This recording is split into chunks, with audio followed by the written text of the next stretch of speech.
Hey everyone, it is Angela with Simply Abundant with Tom and Angela. I wanted to do a video for you today about soil blocking. So I want to take you guys back to where we started from.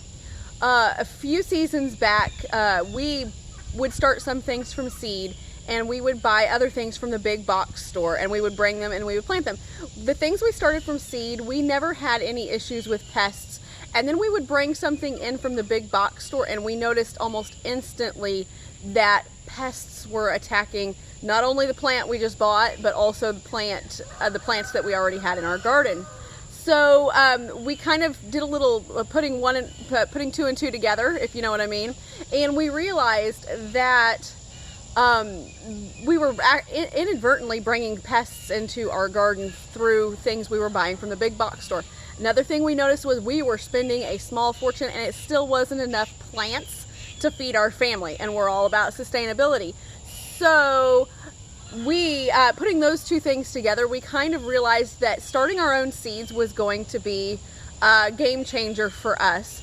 And then we got to looking around at what you can seed start in, and we realized that you really have pretty much three options. You have those little peat puff up pods that a lot of that, I think it's a Jiffy something or another. And we tried those, and that was a couple of seasons ago. We tried those, and they had real big issues with staying moist enough, and they were so quick to dry out that we actually killed some plants. The second option is just plastic cell trays. Those are pretty good. But we didn't like how root bound the seeds got. And then we found what ended up being our big win here, and it is a soil blocker. So the thing we didn't like about the plastic cell trays was that they aren't biodegradable, obviously. That they break really easily, and we just didn't like how root bound the plants got. So that's where these soil blockers come in, and it took some research, but I want to tell you guys what we really love about this. So this makes individual little soil blocks, which I'm going to show you how to do. But with those little individual soil blocks, when the plant's roots reach out, and you know how plants grow, they hit the edge of the soil block and they hit air. And when they hit air, that sends a message back to the plant, hey, we're out of soil here, just make more little roots. So you end up with a plant that's got a ton of tiny roots, and it is primed and ready to go once you put it in the ground to grow, and it won't be bound up to where it just circles in around the roots like it would from one of those cell trays. So this was a huge thing for us. We also really loved that there was no waste. It was literally the input of the soil medium we picked and the seed, and that was it. And year over year I can use this again and again and again. We do currently put them in plastic flats. I think these are 10 by 22. We found them on Amazon, but we are switching to wood trays. We're going to be making them later this summer to use for our spring planting. And when we do, I will put a video up or a PDF on how to build those, because it's going to be a game changer for us, because I can repair a wood tray. I can reuse a wood tray over and over and over again. It's not going to uber degrade in the sun or anything like that. But for now we use these, because for now we use what we have on hand. So this soil blocker is called the mini soil blocker. It has got 4 cells to it. They're 2 inch by 2 inch. Right now I've got the square dibble in. The square dibble is about 3/4 of an inch. So this is perfect for bigger seeds. I use this one a lot of times also for smaller seeds, and then I just lightly sprinkle the dirt on top, and I don't try to fill up that whole space. So you can use it either way. It does come with little shallow 1/4 inch dibbles as well, that I can change these out for that when I have tiny seeds. And I'm going to do a tray with the bigger dibble, and then I will probably switch it out for the tinier one for some of my littler seeds. But I wanted to get this going and show you guys how this really works. So actually you can see that pretty good. So in this big tub, I have got peat, and I have got a container, an organic container mix. So it's got compost, perlite, and all of that mixed in one. The original recipe for the soil block, the ingredients are a little hard to find because it is equal parts compost, perlite, and peat. There are times of the year that I can't find all three of those things in our area. We live in a little bit of a smaller town.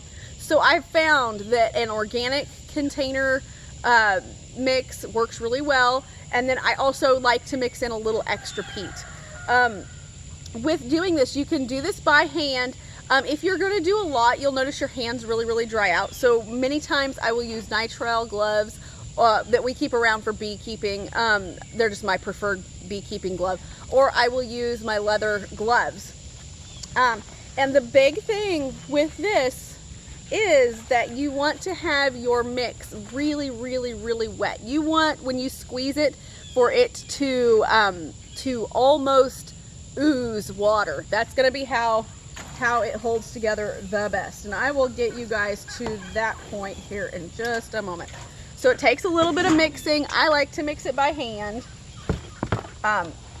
And it takes a little bit. I have even already put water in here, so it really absorbs it. But once you get to that maximum point of absorption, this goes really fast. And I just keep, you could use a shower nozzle on a hose. Our hoses are just back with the animals because we just did our morning chores, so that's hence the water can.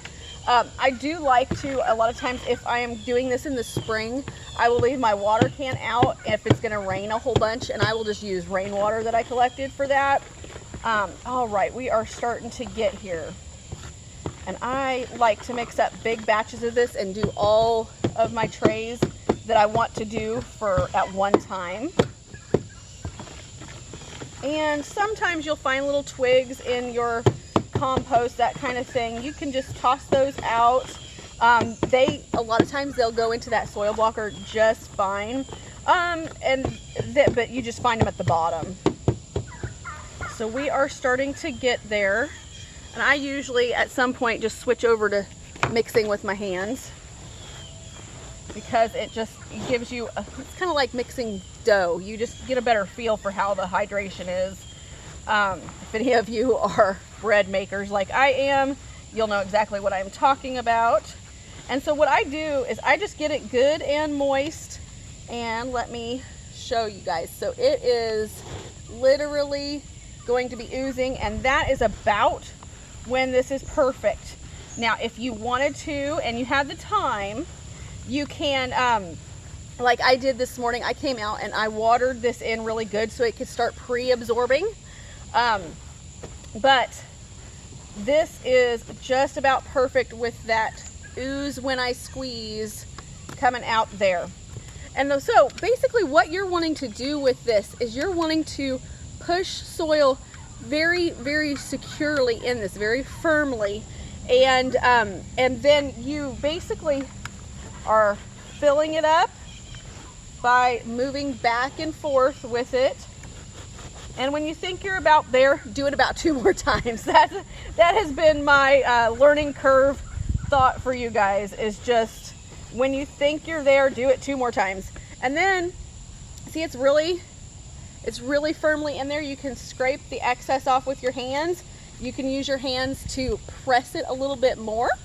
And so basically, if you think you've got it good, now's the time to try putting it into your holding thing, whether it be the plastic cell trays or whether it be your wood trays like we're gonna do.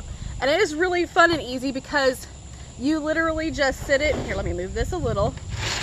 You literally sit it here and you pull this, you push this while you hold this down.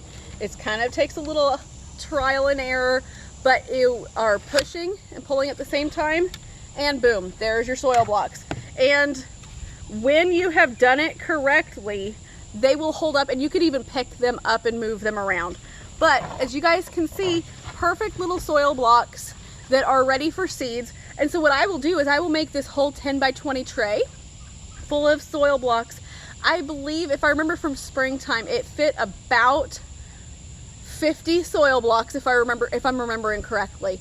And so then what we do is we just take a piece of masking tape and tape it down the side of the tray, and we will label each row with what it is. So you don't have to do 50 of all the same plant, but that gives you guys a great idea of how you can think outside the box, reduce your waste on your homestead or in your garden, and get really good plants out of it, because when you grow it yourself, you know there's not going to be the pest pressure from things that it came into contact in a big nursery, and you're going to be able to control your soil medium as well, because I like to use organic things. I consider my garden an organic garden. So I hope you guys enjoyed that. If you did, if you're on YouTube, give it a thumbs up and hit subscribe if you would like to. And then also just don't forget, we have a whole growing community, and we would love to invite you to our Simply Abundant with Tom and Angela community, because it is always a benefit to have like-minded friends who are on the same journey. Hope y'all have a great one. Bye.